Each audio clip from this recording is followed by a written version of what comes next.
자, 16번은 반복문이네요. C 언어에서 반복문은 뭐뭐가 있었죠? for, while, do while 세 가지가 있었잖아요. 근데 굳이 그럴 필요 있냐라는 거죠.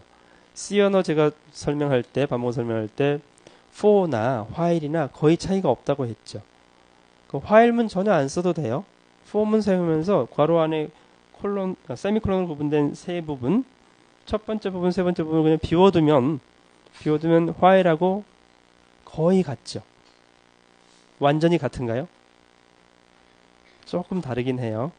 무한 루프 돌릴 때 while의 경우에는 1이라고 써줘야 무한 루프가 돌고 for문에서는 비워두면 무한 루프가 되죠. 그런 약간의 미세한 차이가 있긴 하지만 while문은 사실상 없어도 전혀 불편한 게 없다는 거죠. for문을 이용해서 while문 기능을 그대로 사용할 수 있으니까. 그래서 그런 것을 아예 고 언어에서는 while이나 do while을 없애버렸어요. 그래서 form은 하나밖에 없는 거죠. 반복문이. 그러니까 simple해요. 대신 그러면 while 기능도 할 수 있어요. 그러니까 form문의 syntax가 조금 다양한 형태로 되어 있고요. 그래서 여기서는 이 C 언어의 form은 비슷한 for i는 0으로 초기 값을 주고 언제까지 반복하나요? i가 10보다 작은 동안 0, 1, 2, 3, 4, 9 10번 반복을 하겠네요. i 값을 1씩 증가하면서 i 값을 sum에 더했네요. sum은 값이 얼마가 돼야 되죠? 0, 1, 2, 3, 4, 9까지 더했으니까 45라는 값이 되겠네요. 그 예인데요. 일단 포문의 syntax에서 우리 C 언어에서는 반드시 여기 소괄호, 괄호 열고 괄호 닫고 있잖아요. 그 언어는 여러분들 괄호 하다 보면은 쉬프트를 안 눌러서 괄호가 꺽쇠가 이런 적들이 있지 않나요? 그래서 아예 괄호 열고 닫고를 하지 않도록 괄호를 없애버렸어요. 괄호를 없앤 대신에 반드시 중괄호 열고 중괄호 닫고로 해줘야 돼요. 그래야지 명확하게 구분이 되는 거죠. 그래서 C 언어처럼 세 파트로 되어 있긴 한데 세미콜론 두 개를 사이에 두고 세 파트로 되어 있긴 한데 여기에 소괄호가 없는 대신에 문장이 하나인 경우에도 중괄호 열고 닫고로 해주도록 이렇게 신텍스를 조금 수정한 거죠. 그래서 C 언어보다 훨씬 편리한 것 같아요. 자, 실행을 해보면 45가 출력될 텐데요. 여기서 우리가 변수를 몇 개 사용했나요? 이 예제에서 sum하고 i하고 두 개 사용했었잖아요. 근데 var 키워드가 없네요. 그러니까 변수 선언 방법이 var가 있는 경우 var 없이 파이썬처럼 사용하는 경우가 있다고 그랬잖아요. 근데 var 없이 파이썬처럼 그냥 편하게 선언할 때는 var 없는 대신에 여기서 초기화할 때 콜론 이퀄로 줘야 된다고 했었죠. 그래서 sum은 0으로 초기화하면서 sum을 선언했고요.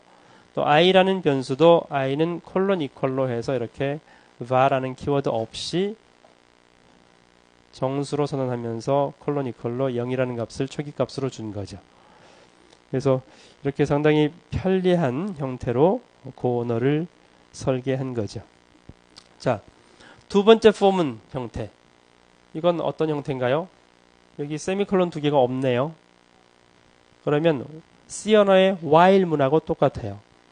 그래서 세미콜론 두 개가 있으면 C 언어의 form은처럼 작동을 하고 세미콜론 두 개 없이 조건식이 참거짓에 해당하는 조건식이 이렇게 하나가 있으면 C 언어의 while하고 같아지는 거죠.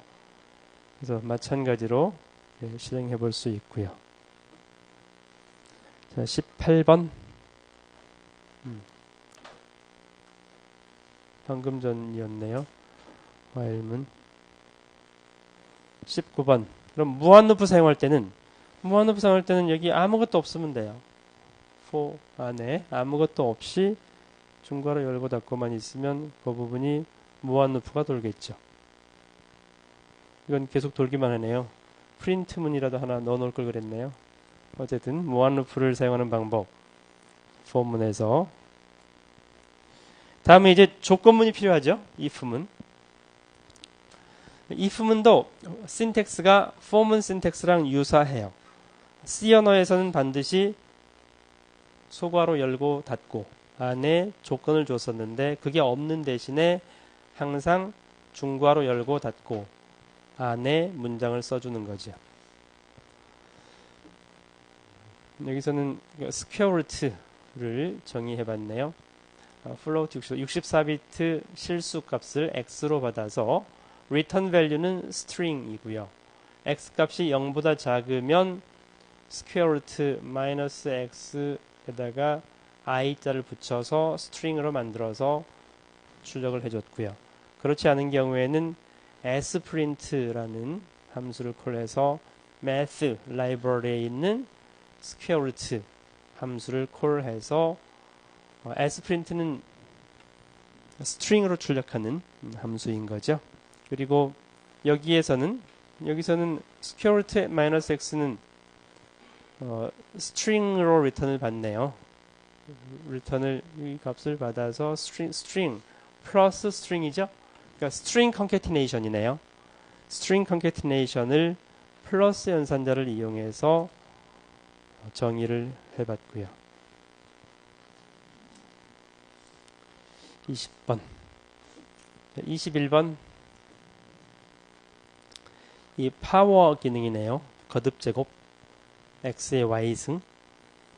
그래서 POW라는 함수를 정의해봤는데 x, n, 리미트 세 변수를 모두 64비트 실수로 정의했고 return value도 64비트 실수로 return하게 되고요. 이 if문을 이용해서 v라는 값을 var 없이 콜론 equal math power x의 n승 math library 이용해서 x의 n승을 v에다 값을 줬고요. 그 다음에 v가 리미트보다 작으면 return v를 실행하고 그렇지 않으면 return limit를 실행하겠네요. 여기서 if문의 신텍스와 C어가 좀 다르죠? if문의 신텍스 안에 세미콜론이 있네요. 문장이 두 개가 있네요. 그래서 C 언어에서는 이 조건문밖에 없죠. 조건식밖에. 근데 우리가 if문을 사용할 때 for문처럼 for i는 0 이렇게 하는 것처럼 변수 하나를 사용해서 값을 배정을 하고 그 다음에 if문을 쓰는 경우가 많다는 거죠. 그러면 C 언어에서는 지금 요 부분을 if문 앞에서 값을 배정해주고 그 다음에 v가 lim보다 작으면 이렇게 해야 되는데 if문에서도 어떤 변수 값을 초기화할 수 있는 기능이 있어요. 그래서 훨씬 소스 코드가 간결해지는 거죠. 두 라인으로 해야 될 걸 한 라인으로 if문을 처리할 수가 있으니까요. 실행해보면 작동하는 걸 볼 수 있고요. 다음에 22번 if와 이제 else, if else는 마찬가지죠. 뭐 방금 전 것을 조금 다르게 해서 if 초기화하고 v가 리미트 값보다 작으면 return 해주고 그렇지 않으면 프린트를 해줬네요. 프린트 한 다음에 return lim을 해줬네요. 그래서 else를 사용해 봤고요. 23번 루프와 함수. 이건 여기에 지금 정의를 하라는 거네요. 요 사이에다가 여러분들이 정의할 때 스퀘어 루트를 정의하려면 정의하는 방법, 수식을 알아야 되겠죠. 그래서 뉴턴의 방법으로 정의하는 방법을 소개해주고 이 방법에 의해서 여기에 프로그램을 해봐라는 실습 문제네요. 24번은 기본 자료형.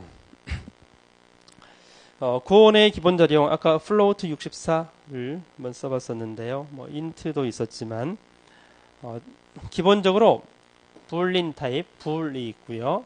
string 타입이 있고요. string이 타입이네요. C 언어처럼 문자 배열이 아니고 string 타입이 있고요. 기본 자료형이니까.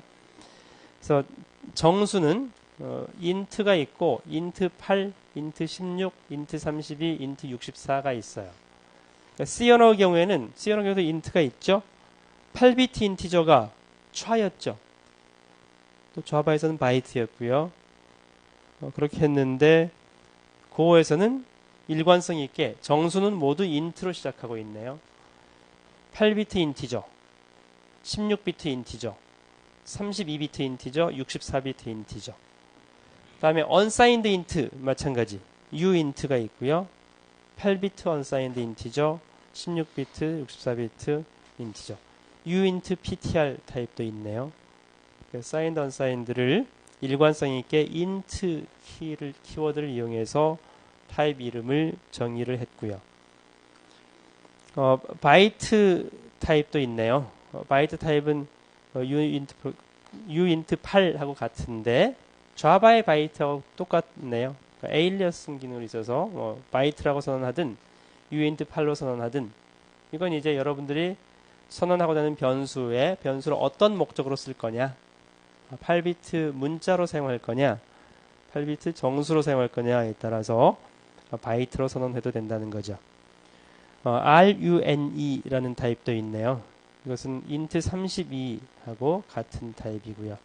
이건 유니코드 포인트, 유니코드 문자를 변수로 선언할 때는 RUNE로 선언하라고 하네요.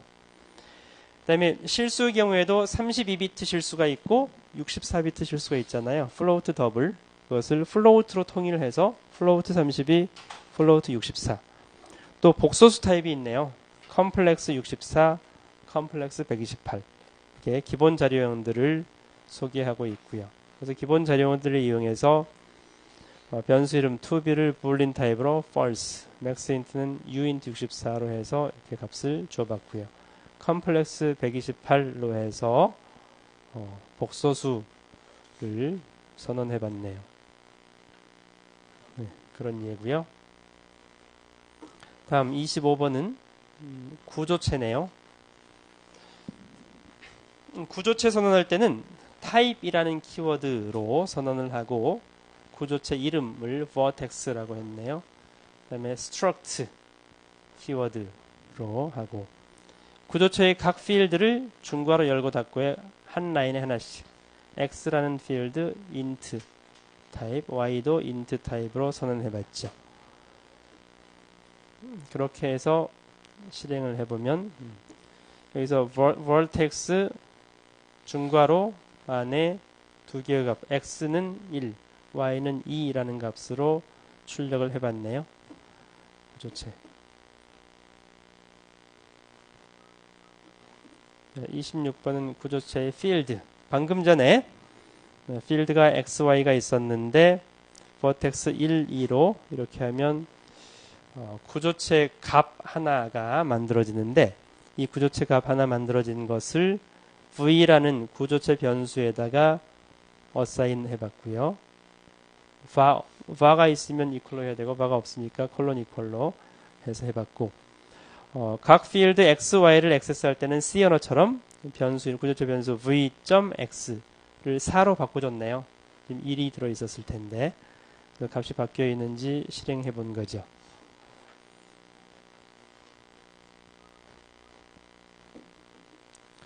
다음은 포인터네요.